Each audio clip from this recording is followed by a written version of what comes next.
Welcome to the UN Brief. Today we interview Ambassador Karel de Beers. He was with the Ministry of Foreign Affairs of Holland for many years, and now he's part of a new initiative called Diplomats Without Borders. They are going to be consulting for governments and other organizations. Thank you for listening to the UN Brief, and don't forget to subscribe. I myself, I'm a diplomat who started in the mid-70s, 1976 to be precise, in the Dutch Foreign Service.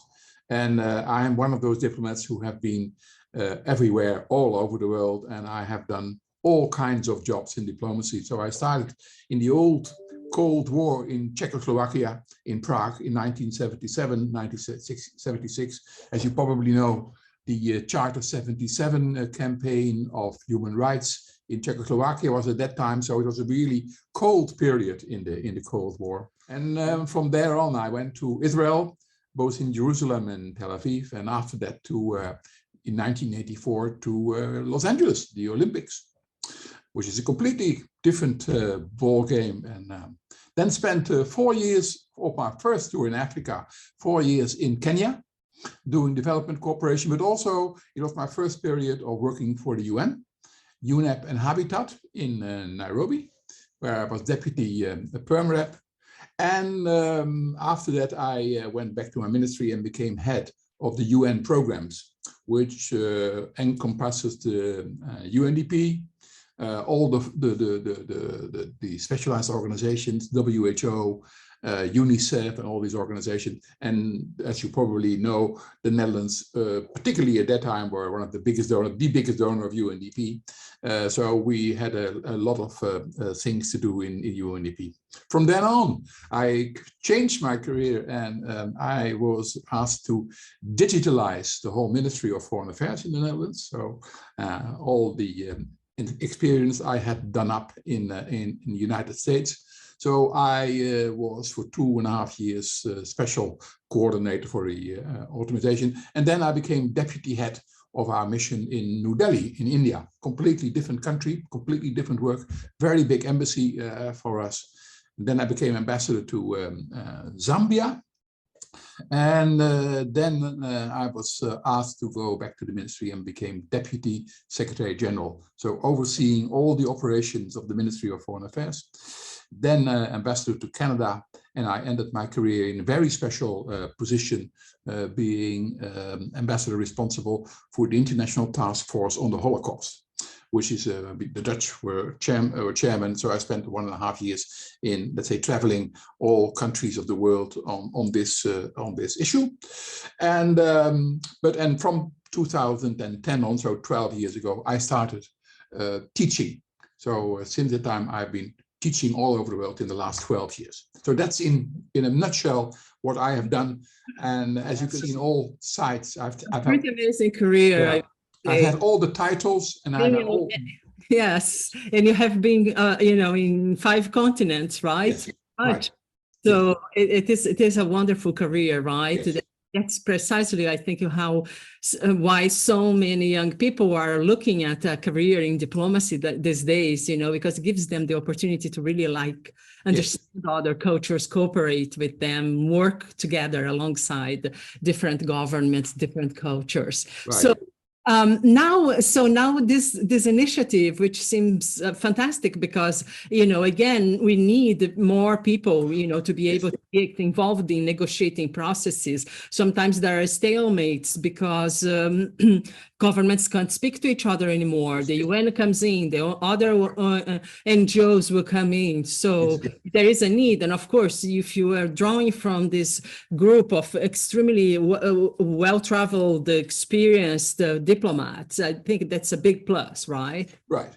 Well, the idea was from Kees Rade, as I said, and I hope you will speak to him as well, but from him particularly, that he was looking for people who had, after their retirement, a lot of experience and a willingness to transform or to translate their, let's say, experience to people who needed them. So particularly in mediation and conflict resolution, is one area.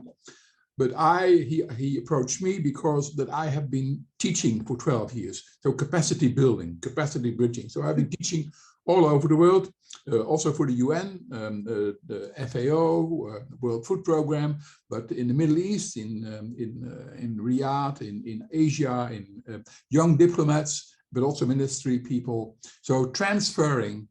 So the thing that we have is we are not teaching theory, we're teaching practice. So people always ask me, but how did you do it? How does it work, consular? How does the UN work?